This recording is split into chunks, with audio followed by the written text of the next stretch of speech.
o'clock on a beautiful Thursday morning. I am Nytly. I'm Sharon. I am Julie. And welcome to Tres Marias Podcast. Okay guys, so hello Professor. We are here today to discuss about the documentary that you've assigned us to give our reactions and feelings and thoughts about it. So, how do you feel, guys, about the video, the documentary? Yeah, it was really a bit boring, but interesting, Professor. It was so interesting, Professor. It's a bit boring because it's 2 hours with all this negativity, but I almost lost hope in humanity. How do you feel, guys? Did you lost hope in the people? I really felt bad about what happened to Iceland especially that their natural resources were destroyed because they have to build a company there that is not helpful for the environment.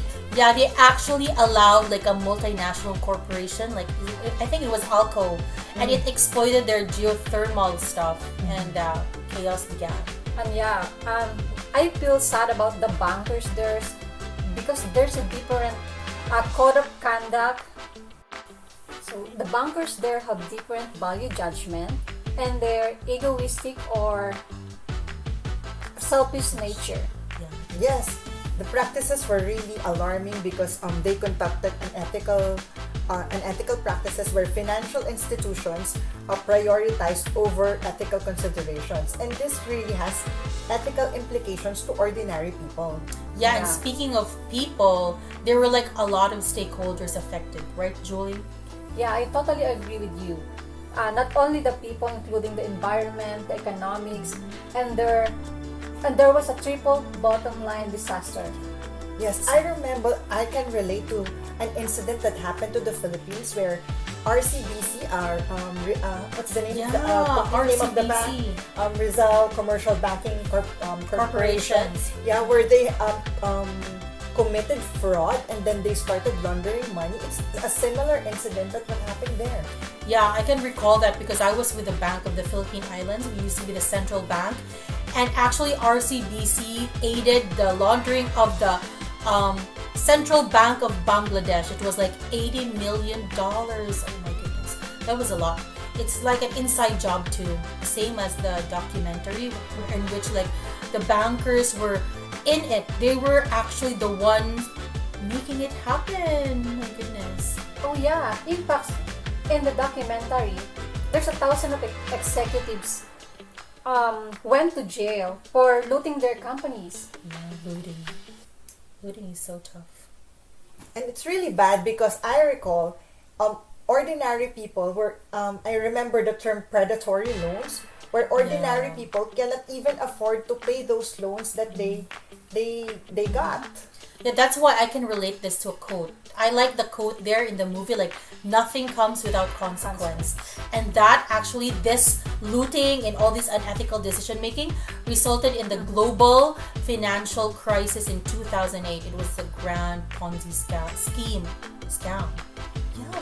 That's right. Because many people. Crazy. That's right. Because many people got unemployed, and then people who have housing loans suffered because they were charged by the bank with high interest rates, and then the house prices also increased. Yeah, that actually resulted with a very high leverage. The leverage was 33:1, meaning there's 33% or in proportion 33 amount of money that the banks borrow compared to 1%. That's being the bank only has 1% of the funds in its own. Oh my goodness. Yeah, unemployment rate was so high in that time. That's true, Julie. That's true. I also experienced that time that our business really suffered because we have to minimize our expenses because people started to save money because they can feel the pressure. We actually felt the pressure too in the Philippines because of the exchange rate derivatives and all that stuff. The banks actually just formulated derivatives hedging loans when you have loans that's in other currencies and you don't have inflows, like you don't, if for example you're borrowing dollars, but your income in the company earns just pesos, and when the financial crisis went down, oh my goodness, where would you get the dollars? So there were like a lot of restructuring, a lot of mortgages that weren't paid, like the economy of the Philippines was down as well. Yeah, that's so sad. I also remember the stock market.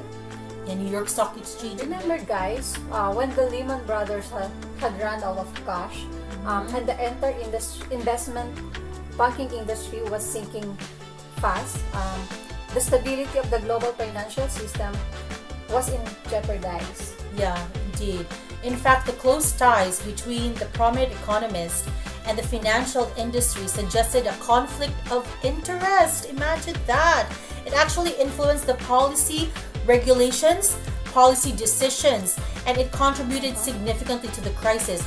They failed to solve the root cause of the problem, and they failed to put the people accountable in front, and then, you know. Oh, they definitely exploited their power. Yes. And all I can say is that when I remember the part that where banks rated themselves as their ratings for AAA. Yeah. But the AAA wasn't true, right, Joel? Yeah. They paid it. They actually paid it to have like a AAA score. In fact, in my experience back at home, that we only had a B rating. A B is really on the high standard already. It means a AAA is like unflawed banking. So it's really like, how do you like put a AAA? So I really believe that the interconnectedness of the global financial system underscores the importance of international cooperation and coordination in regulating the financial sector to prevent future crises. So guys, from this movie, from this documentary, what are our takeaways? Well, for me, I believe that the government plays a very important role in controlling the regulations that they are implementing. So Yeah, to that's avoid, true. they must be conducting reforms and to regulate the financial institutions. Yeah. And the importance of ethical decision making too, Julie, right? Yeah. So yeah, for me, my takeaways is it is important to consider all stakeholders, and the management should focus on corporate social responsibility. Yeah, that's true.